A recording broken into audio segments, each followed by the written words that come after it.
Well, guess what? It's a true honor to have producer, engineer, mixer, award-winning, awesome person, Bill Schnee, here via Zoom talking to me. Bill, thank you for taking time to talk. Oh, it's my pleasure. My pleasure. So listen, I have to get a couple things out of the way. I'm going to do a little name dropping, just so people have some understanding of the short list of people that you've worked with. And let's start with just some high level. So Grammy Award winning, Emmy Award winning, Dove Award winning, over 125 gold and platinum records with your fingerprints on them. Mixed over 50 top 20 singles. An amazing breadth of work. That includes working with jazz luminaries, pop luminaries, all kinds of projects, including film soundtracks. Okay, very briefly, I'm going to name drop a little bit. Check this out. Ringo Starr, Marvin Gaye, Whitney Houston, Pointer Sisters, Dire Straits, Leo Sayer, Neil Diamond, Huey Lewis and the News, Barbra Streisand, Chicago, Steely Dan, Rod Stewart, Miles Davis, Marcus Miller, Bob James, Al Jarreau, George Benson, Natalie Cole. And that's really just the beginning of it. And for those who want to go on your website and see your full list or Wikipedia, the page just doesn't stop. So it's truly an honor to have you here to talk about some things. And most importantly, you've got an incredible new book out. And I want to hear a few details about the book. It's called Chairman at the Board, Recording the Soundtrack of a Generation. Bill Schnee, thank you for joining me. Well, like I say, it's my pleasure. So, age-old question. Why'd you write the book? Well, as you illustriously pointed out, I've had a very wide and deep career, been very fortunate to have success in virtually every genre. No one ever mentions the country records for some reason. But anyway, there aren't that many. True. But when you do anything in life long enough, you come up with a bunch of stories. But I love storytelling. You know, halfway through my career, I thought I really would rather be in movies and direct movies, because that's what great directors are, as storytellers. But wow. I've always been telling stories, and people would say, why don't you write a book? And I, okay. But it was, there were 3 people in a row in 4 weeks that asked me, and they all had a different take on it, but it was the third one that really did it. And that was a producer of a Brazilian artist that I had just mixed, and they took me to dinner. And, you know, as we're chatting, they said, you know, how did you get started? And I started talking about it.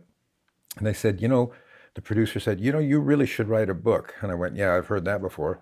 And he said, no, really, the record business as we know it was born in the 50s, grew up in the 60s, and peaked in the 70s going into the 80s. It was a very short time, a very iconic time, never to be repeated again. And you were there. And it was the "and you were there" that got me, because the biggest reason I never thought about writing a book was it just seemed too self-serving. I'm actually a very shy person, and the idea of I did this, then I did that, then I did this, then I did that, never appealed to me. But when he said you were there, I realized I could tell stories that I had nothing to do with, that were also from behind the scenes and other sessions and, you know, friends and other musicians and whatnot. And that appealed to me. So I got in the car after the dinner and called my wife and said, I think I'm going to write a book. Well, listen, follow up on that. How did you physically do it? What was your process? And tell me about that. Well, I started talking it into my iPhone, literally, until I realized, wait a minute, I got to transcribe this and whatnot. So I fairly quickly switched over to a laptop, and I just started telling stories, you know. The truth is I couldn't have done it without the internet to help me with dates and jogging the memory. It was just wonderful for that. But that's how it got started. I just started telling stories, and when I looked at allmusic.com and started looking at early records, and that would, oh, I remember this, and I'd start in on that kind of thing. Funny thing about allmusic.com is that when it came out, I had started discography quite a few years ago just to have it. And then when the internet became popular, and boy, that sounds like an old guy, doesn't it? When the internet became popular and all music came out, I went, you know, this is really cool. I didn't remember this, I didn't remember that. But the funny thing about it is, as we all know, hopefully we all know, the internet makes mistakes. And what cracks me up is that when I started the book, there were two, maybe three, but two for sure albums that were on there that I know I did that now are gone. I don't know what happened. One of the first ones, Barbara Jones Streisand, it's not on there anymore. I don't understand it. But anyway, that was the process. And I started just playing Leapfrog, and I got into a groove that was just wonderful. I was really enjoying it. Well, one of the fascinating things about the book, and I'll give a little secret away, is there's a keyword, right, a key in the book that unlocks some additional chapters on your website, which is a great interactive idea and, gives people a little bonus. And how'd that happen? Well, it was simple. When I was fairly far along in the process, there was an artist that I produced that went on to be a writer herself. She's put out 2 books on singing and writing a third. And she introduced me to the people at Hal Leonard. So when I spoke to the head of the company, I said, I've got a book. It's, I'll be done with it first quarter of next year. And he said, oh, well, I definitely want to read it. And I said, how long should it be? And he said, no more than 100,000 words. I said, ooh, I'm at 140 and still going. And he said, that's what editors are for. So there you go. But it ended up, he asked me to go back and do some technical stuff because there wasn't very much technical in the book. I think some people are going to be disappointed in it. More technically oriented people might have been looking for more, I don't know. But it was 160,000 words that had to go down to 100. And somebody suggested that I should get a website and put a key in the book and go to the website, put in the key, and you'll get to read the 60,000 words or 2/3 of another book of stuff that didn't make it into the hardcover. So that's what I did. It's great. And it's not one story. You've got a bunch of sort of chapters that are there, and I really enjoyed them. I've been reading the book. I've been up on the site with the keyword. Really great. Let's talk about that. You mentioned the technical aspect. Certainly there is an expectation out there that, this phenomenal engineer with this incredible track record, I want to buy his book because I'm going to learn how to mic a kick drum, right? And this is a thing. But that's not what your book is. And it's also not dishing dirt, right? There's some, how should we say it? There's just some juicy stories or some interesting behind the scenes, but it's really an accessible, good read. And as someone who has spent time in the recording studio, has a background as a musician, and I enjoy the business, I consider your book a must read. The way it reads, the stories that are in it, and what it gets to. And specifically what I mean by that and what I enjoyed was kind of the emotion, the ties that happen between things. You might be talking about George Benson, or you might be talking about, Boss Skaggs or Huey Lewis, but you summarize these things inside and outside of the recording studio. And that is what's so interesting. Good. Well, I'm glad you picked up on that. That's what I tried to do. I didn't want to write a lot of dirt. There are definitely a few things in there. My wife says, are you sure you want to put that in writing? And I said, yeah, it's fine. I think it's fine.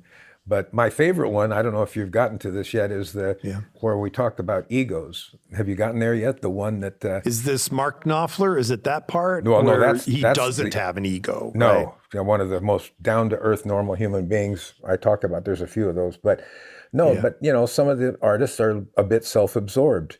And I had a situation with a huge artist that was just a little, maybe a lot left of center.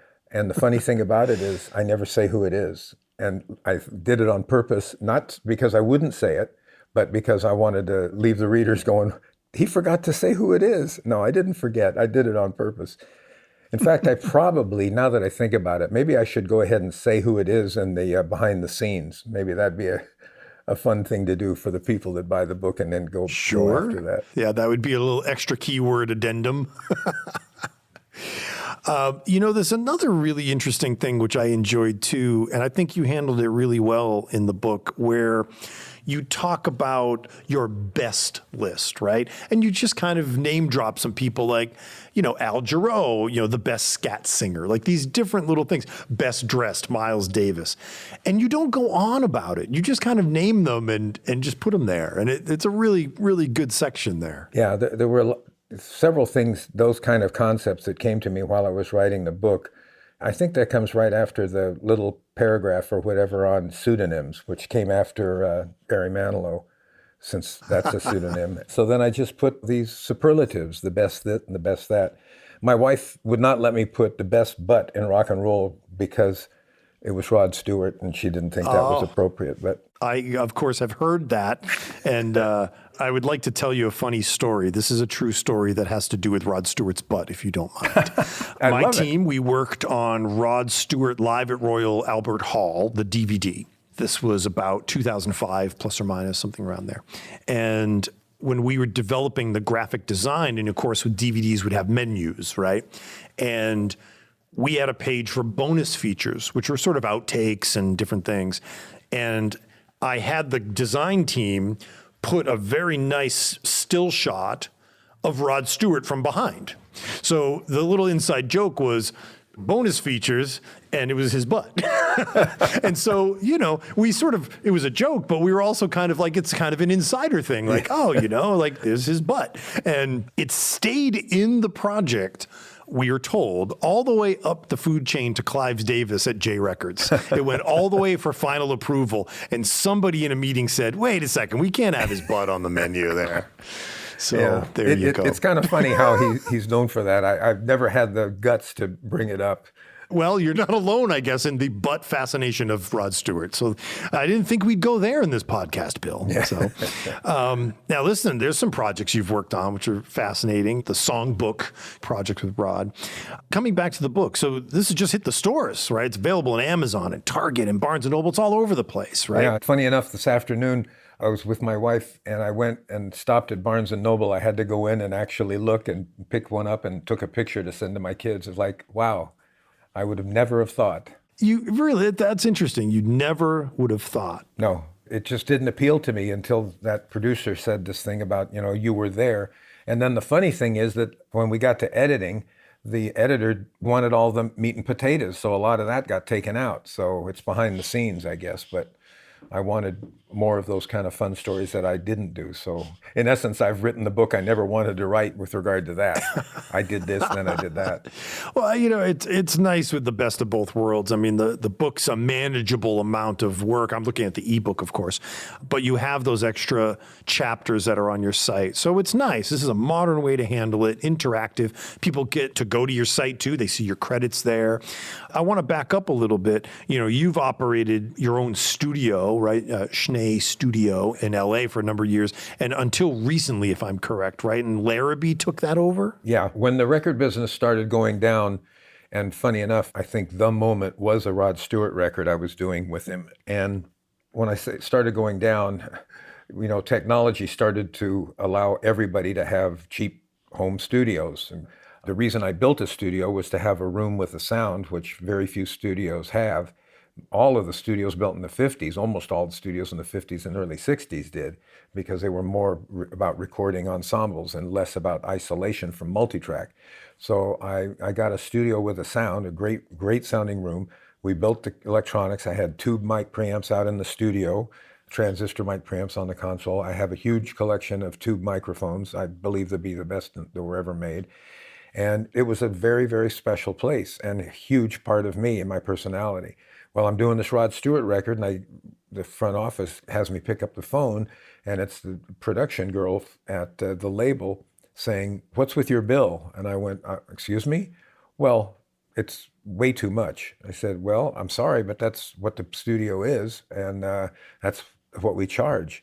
She said, "We've been paying close to half of that these days for a studio." And right then, here's a guy with no budget, whatever. He's happy there doing what he wants to do. And that kind of pressure is coming on me. And that's when it started. So anyway, I didn't want to, bastardize the thing. I would rather have walked away from it, which is what I did. I'm not sure that was the best idea or not. It still hurts to this day, needless to say. But Larrabee had all mixed rooms next door, and Manny Marquand, a great engineer, had, we've obviously become friends. And if you ever want to sell this studio, and at the time, it was like, nah, I'm not going to sell it, but whatever. And then one day I called him and said, now about buying the studio. So it's still in operation, and he's having the same kind of trouble that I was having. That's just what the record business is about. And now both when I'm in LA working or here in Nashville working, I take advantage of that on a production level because I can get great studios a lot cheaper than you could 10 years ago. Yeah, sure enough. It's interesting. I mean, those personal decisions, like you mentioned about the Rod Stewart project and things that have guided you in your career, that really comes through in the book. There are a number of examples of that where you're really talking about value judgments and you're talking about decisions being made. I think that's one of the highlights of your writing. A common question I like to ask people in the music business, and it's attached to this kind of value judgment idea, decision making, is, you touch on this in the book a little bit. Music industry has some scoundrels in it. There are some people who are difficult to deal with or work with. Some would say the music business has more of them than, quote, normal business. Yeah, I decided to put in there, and in the behind the scenes, the Got a Key page on my website opens up with, I can't remember the title, but you don't always win. And it's like 4 or 5 things that were anything but the positive the way they come out. I know there's a really good one in the book about a record that was stolen, literally stolen. I was making a deal at Capitol Records on an artist on a single that I knew was a hit, and it was literally stolen and put out by somebody else, a big artist. Well, I know you also have the stories about credits. And this is fascinating too. I mean, some of how you attached yourself to projects, hey, I'll work on this, or I want a shot at mixing this, but you've got to agree to, go down this pathway. And yeah, really I think interesting. You're probably thinking of that Marvin Gaye live album. That's what it sounds like. Yeah, which is a fascinating story. Yeah, I had mixed several albums for Motown in the early 70s and was very perturbed because it didn't say mixed by Bill Schnee. It said, special thanks, Bill Schnee. And one of my main mentors, Richie Podler, unbelievable engineer producer, had told me early on that the credits that you get are more important than the money that you make from a project, because the money will get spent, but the credits will earn you the next gig and the next gig. So when Suzanne DePass, who was Berry Gordy's right-hand girl, called me and said, come in for a meeting. Where Marvin's going to do a live album. He hasn't sung in 3 or 4 years. We're kind of concerned about it, but it's a one-shot, meaning you get a rehearsal in the afternoon and that night's the performance. And I said, okay, but I just on a couple of conditions. And she said, what's that? I said, first of all, I would like it to say recorded by Bill Schnee. She said, oh, not a problem. And then I said, secondly, I'd like a shot at mixing it. If Marvin doesn't want to use the mix, that's fine, but I at least want a shot at mixing it. And she said, absolutely. Well, 1 out of 2 isn't that bad. because I didn't get a shot at mixing it.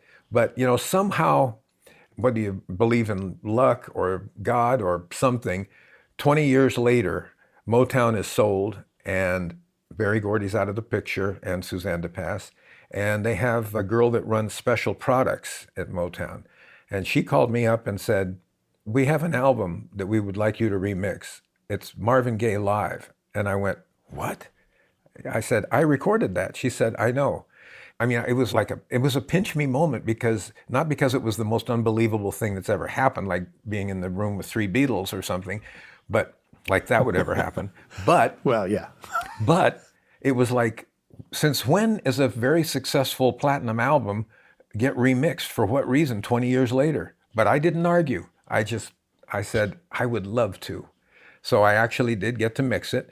And unfortunately, Marvin was no longer with us, so he didn't get to hear it. But there you go. I mean, there's so much to unpack there. There's the detail of the little Stevie Wonder cut on the end of the reel. Yeah. Right? Now, see, there's one of the toughest jabs at record companies, because they all do this. What is the lifeblood of a record company? What's their assets? It's the albums that they make. So obviously, one of the most important things in the running of a record company is to make sure that you know where all your assets are, because, for future development and repackaging and anything and everything. So I did another album with Marvin, which is a quite long story, but one of my favorite albums that I've ever worked on because of the story. It was actually recorded in 1965 on 3-track. A little known fact to me, even, who was a Marvin fan, was that back when he started, he was a huge fan of the Sinatra-type singers, which you would never have thought. And so he decided to do an album like that, and he started in New York, and he got 7 songs in, and he stopped it, called it quits, because he said, I just don't like the way I'm singing these songs. I haven't lived enough life. I can't deliver these lyrics properly. And that was that. And so when 8-track came out a few years later, he transferred the music, the 2 tracks of music, to an 8-track and went in and tried. Now he had several options, 6 to be exact, 6 more options to try vocals, and he still wasn't happy. And then in 1979, by then he was very famous and had built his own studio on Sunset in Hollywood, he went in and in 2 weeks did all the songs, 2 or 3 of them with different lyrics, which I wondered what the publishers thought of that. But the main thing that's so great about this album, which is called Vulnerable, by the way, is that he had developed his singing style of backgrounds. And so you have basically let's call it a Sinatra jazz type album with Marvin's voice to begin with, and then these great backgrounds that only he could do. And it's just one of my favorite records. But when I got the tape, it was now on 24-track. He did all the backgrounds and vocals on a 24-track. And by that many transfers, the sound of the 2 tracks of music were so noisy that some of the beginnings were more noise than music. Wow. So I got them to send me the 3-track, the original 3-track from 1965. We transferred it to a computer, Pro Tools, and we were able to lock it up with the analog tape so that I could get the music off of the 3-track and the vocals off the 24.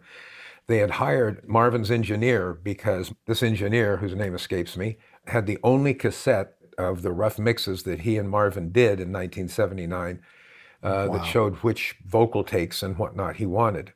So he came and told us stories about, how it went and everything. And by the way, this album, Marvin said that this was his favorite album that he'd ever done. And when he took it to Barry, he said, I finally finished the album. And he played it for him, and Barry said, you can't put this out. You're Marvin Gaye. You're an R&B icon. This isn't the kind of music people want. And he was obviously a little bit ahead of his time. Who knows what would have happened if he'd done it. But in any case, the engineer said that was one of the reasons he left the label the next year and went to CBS. But back to what you originally asked about, which was Stevie Wonder, when I got the 3-track, it was hysterical because there's, as I said, 7 songs. But on the tape, there was an 8th song. And I went to that, and it was Fingertips by Little Stevie Wonder. Oh, man. You would think that the song that brought him prominence in the world of music, because that was the first thing any of us ever heard from Stevie Wonder, was that live recording. And it wasn't marked on the box. So I wrote a note on the box to the tape librarian. By the way, the 8th song on here is not Marvin, but Stevie Wonder. You might want to find a proper home for it. Thank you. Yeah, dear archivist. Oh, man, that's crazy. You teased the Beatles story, so I wanted to tee you up on that, which I sort of look at as the almost Beatles reunion moment. Would you mind telling me that? Of course, this is Ringo, goes back to Ringo, right? Right. So the Beatles had been broken up for a couple of years, and Richard Perry, a fabulous producer that I did a lot of work with, had become friendly with Ringo when he was in England doing Harry Nilsson. And they talked about working together someday. And so one day Richard called me and said, I'm going to do an album with Ringo, and I'd like you to do it with me. And I said, great. And so we started the record. And a couple of days in, George popped in. He came over from London and heard what was going on. He popped in. And so now we had 2 of them in the room. And then the following Monday, lo and behold, Richard tells me, by the way, on Monday, Lennon is coming in. He's written a song as well. And the whole thing of what the record was I interpret as the group, the other 3 going, let's give Ringo a leg up. They knew they were all going to have successful solo careers, but let's get him a good boost here off the get-go. So cool. That's what it was. So Lennon came in, and yes, I had 3 of the 4 Beatles, the only time 3 of them played together after the breakup, or ever would. And unfortunately, Paul, the bad blood that had existed between he and Lennon was pretty much over. And if Paul could have come in the country, I'm pretty sure we would have had a Beatles reunion, but he wasn't allowed in, something about a drug bust. So for his song, Richard and I went to England and recorded him there. And so you were tracking in LA? with Ringo. Everything but Paul's song was recorded at Sunset Sound in Hollywood. Yeah. And then Paul's song was recorded at the Apple Studios. Now, I wanted to ask you about that. In a previous podcast episode, I spoke to Piers Plaskett, formerly of SSL, but got an early start in his career at Apple Studios. Can you relate a little bit what it was like working at Savile Row over there at Apple Studios? What was that like? Well, of course, a lot of emotion for me, this 23-year-old, I think I was 23. Wow. 25 maybe, now that I think about it. And of course, that's, the rooftop, that's where the rooftop concert was.